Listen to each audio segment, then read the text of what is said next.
বিষয় নিয়ে অনেক কথা হচ্ছে, যেটা নিয়ে আসলে আমাকে অনেকেই কল করছেন। আমি এতক্ষণ শুটিং করেছি কারণ আমি চাইনি কাজটা ফেসে যাক, বিকজ যে লাইভ করেছে সে অলরেডি কাজটা মানে ফাঁসিয়ে দিয়েই চলে গেছে, সিনটা কমপ্লিট না করে চলে গেছে। সো আমি চাইনি এত কষ্ট করে একটা কাজ করছি সেটাকে আমি ফাঁসিয়ে দিই। সো আমি একদম সান টু সান শুট করে তারপরে এই যে ফোনটা নিয়ে বসলাম।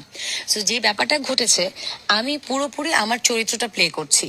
আমি এমন একটা চরিত্র প্লে করছি যেটা কিনা স্পেশাল চাইল্ড, একজন অটিস্টিক আমরা যাকে বলি, এবং তার চরিত্রের প্রয়োজনে সে মারতে পারে, মানুষকে কামড় দিতে পারে, পানিতে চুবিয়ে মেরে ফেলতে পারে, অনেক এরকম ঘটনা ঘটাতে পারে। এবং আপনারা আর 15 থেকে 20 দিন পরই তো কাজটা রিলিজ হবে। সো রিলিজ হলেই তো আপনারা দেখতে পারবেন আসলে কাজটা কোন চরিত্রের জন্য কি করা হয়েছে। সো তা সে এমন ভাবে হয়তো লাইভ করেছে যে আমি হয়তো তাকে পার্সোনালি অ্যাটাক করেছি। পার্সোনালি অ্যাটাকের কিছুই নেই এখানে, এটা তার বুঝতে ভুল হয়েছে। আমি যতটুকু করেছি আমার চরিত্রের প্রয়োজনে করেছি, যতটুকু স্ক্রিপ্টে আছে আমি ততটুকু করেছি।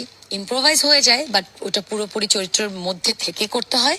সো আমি চরিত্রের বাইরে কিছুই করিনি, এটা তার দুর্বলতা, এটা সেই মেয়েটার ব্যক্তিগত দুর্বলতা যে সেটাকে প্রফেশনাল ব্যাপার থেকে বের করে এটাকে ব্যক্তিগত সমস্যা হিসেবে নিয়েছে।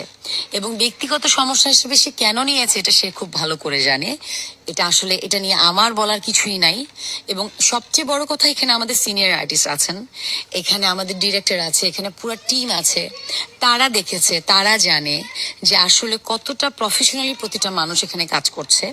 আমার মনে হয় আমার বাবার চরিত্রে এখানে কাজ করছে সেলিম ভাই, আমার ডিরেক্টর হচ্ছে রিঙ্কু ভাইয়া।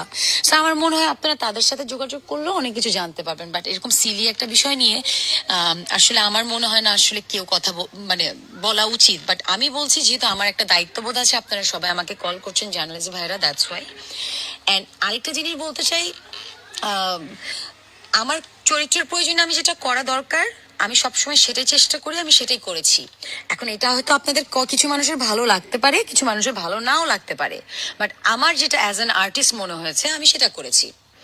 আরেকটা বিষয় আমি খুব মানে বলতেই চাই, যেটা একটু আমার কাছে সেন্সিটিভ লাগলো।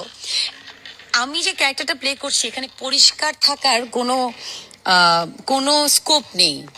আমি সারাটা দিন যেভাবে আসলে গোবরের পাশে বসে আছি, নদীর মধ্যে বসে আছি, মাটির মধ্যে, বালুর মধ্যে শিকল দিয়ে আমাকে বেঁধে রেখেছে, সেখানে একজন ফিমেল আর্টিস্ট হয়ে আরেকজন ফিমেল আর্টিস্টকে এটা বলা 1 ঘন্টা ওয়াশরুমে, এই জিনিসটা আমি যদি 3 ঘন্টাও থাকি, আসলে একটা ফিমেল আর্টিস্ট হয়ে আরেকটা ফিমেল আর্টিস্টকে বলা এটা খুব দুঃখজনক আমার কাছে মনে হয়। আমি বলবো মানে এটা আসলে অনেক দুঃখজনক যে একজন ফিমেল আর্টিস্টকে নিয়ে কথাটা বলেছে।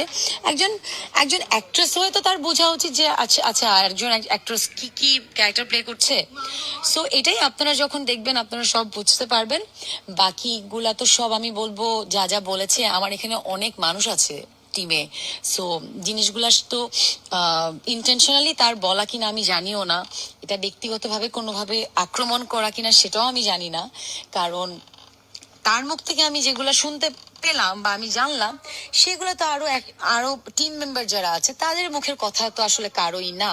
সো ওই জায়গা থেকে বলবো এটা পুরোপুরি ব্যক্তিগত একটা আক্রমণ, আর কিছুই না। সো কাজটার জন্য আমরা অনেক কষ্ট করেছি। কাজটা যখন মানুষ দেখবে মানুষের কাছে আরো ক্লিয়ার হবে। Thank you so much. Motherland 24, মাতৃভূমি, বিশ্ব সংবাদ 24 ঘন্টা।